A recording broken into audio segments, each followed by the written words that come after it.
อยากรู้กันไหมคะว่าตู้เซฟเนี่ยส่งผลกับการเงินนะคะแล้วก็การเก็บสมบัติของเราในบ้านมากแค่ไหนค่ะ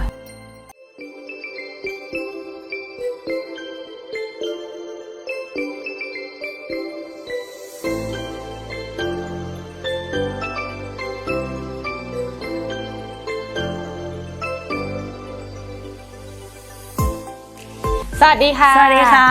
ยินดีต้อนรับเข้าสู่ Talk Sense by Or Diary นะคะวันนี้เราจะมาคุยกันเรื่องตู้เซฟนะคะเพราะว่าจริงๆตู้เซฟเนี่ยถ้าบ้านไหนมีเนี่ยเขาก็จะแบบเหมือนกับต้องเอามาเก็บเงินเก็บทองใช่ไหมและทีนี้ตามความเชื่อนะคะหรือว่าเพจต่างๆเขาก็แนะนำว่าตู้เซฟเนี่ยควรจะเก็บอะไรบ้างบางเพจบอกตู้เซฟเนี่ยควรจะเก็บแต่ทองไม่ว่าจะเป็นทองแท่งทองรูปพรรณทองอะไรก็ว่าไปนะคะบางบ้านบอกตู้เซฟอะเก็บแต่เงินสดมันจะได้มีแต่เงินสดๆเข้ามาบางบ้านบอกตู้เซฟให้เก็บเฉพาะเอกสารที่เป็นของเราอย่างเช่นโฉนดที่ดินทะเบียนรถอะไรเงี้ยอะไรที่เป็นแอสเซทอะไรที่เป็นของเราเนี่ยให้เก็บเข้าไปทีนี้ก็เลยอยากจะรู้ว่าแล้วมันเกี่ยวอะไรกับห่วงจุ้ยเพราะว่าตู้เซฟมันก็เป็นตู้ปกติก็เป็นตู้สี่เหลี่ยมนะทรงธรรมดาคือต้องบอกอย่างนี้ว่าเชื่อไหมว่าเอาม้านี่แหละคือเราก็ทดลองวิชาเราด้วยเนาะคือตู้เซฟอ่ะมันจะต้องหันขนานถนนเหมือนกัน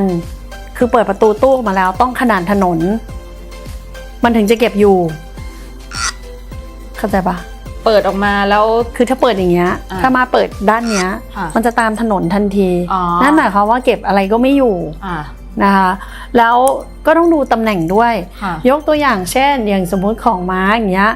ม้าดันเอาตู้เซฟเก็บไว้ในตำแหน่งที่เป็นตำแหน่งกลางบ้านนะคะพอตำแหน่งกลางบ้านก็คือเอางี้ดีกว่าขนาดอัญมณียังเก็บเป็นขยะได้อะมึงคิดว่ากูเก่งแค่ไหนอะจริงคือถ้าถามอะไม่รู้ด้วยซ้ำว่าแม่งมีอะไรอยู่ในตู้บ้างอะคือมันเหมือนขยะพอเห็นว่ามันเป็นสิ่งนี้ก็โยนเข้าไปไม่เคยเปิดดูเลยนึกออกปะเพราะมันเป็นตำแหน่งที่อยู่กลางบ้านอ่ะมันคือตำแหน่งหลังเนี้ยทีนี้ถามว่าแล้วตู้เซฟเนี่ยวางยังไงเป็นยังไงถึงจะดี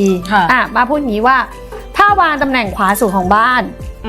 เอาตำแหน่งขวาสุดของบ้านนะถ้าเอาอยู่ตำแหน่งเนี้ยส่วนใหญ่อ่ะถ้าเป็นของไม่มีค่าก็จะไม่เก็บ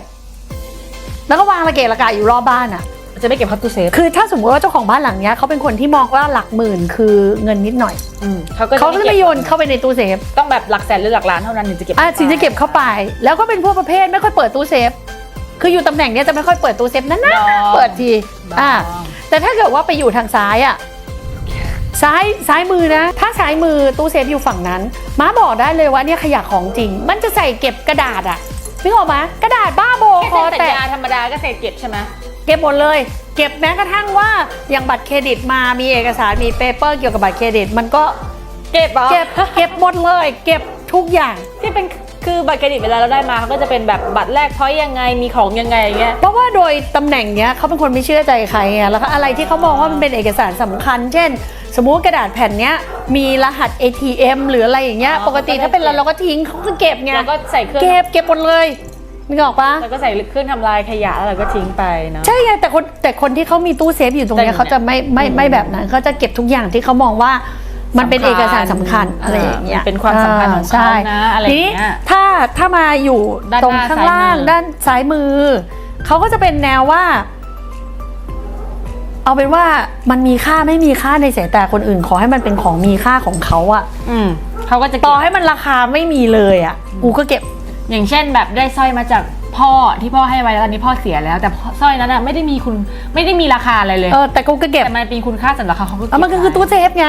ตู้เซฟไว้เก็บของมีค่าไม่ใช่หรอก็มีค่าของกูไงต่อให้เป็นหินก็กูรักอ่ะก็เก็บ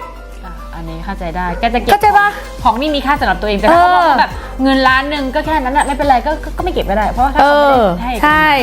แล้วก็ตำแหน่งที่น่ากลัวที่สุดหน้าสุดตรงกลาง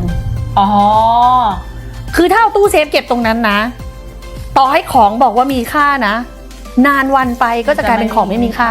น่ากลัวจริงเขามีของที่ดีนะสมมติว่าวันนี้มันมีค่า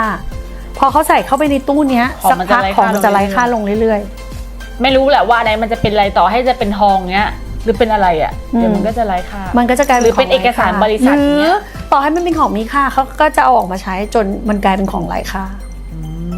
พ พูดง่ายๆอย่างสมมติว่าม้าเอาทองไปเก็บไว้ม้ากำลังจะเอาทองนี้ไปขาย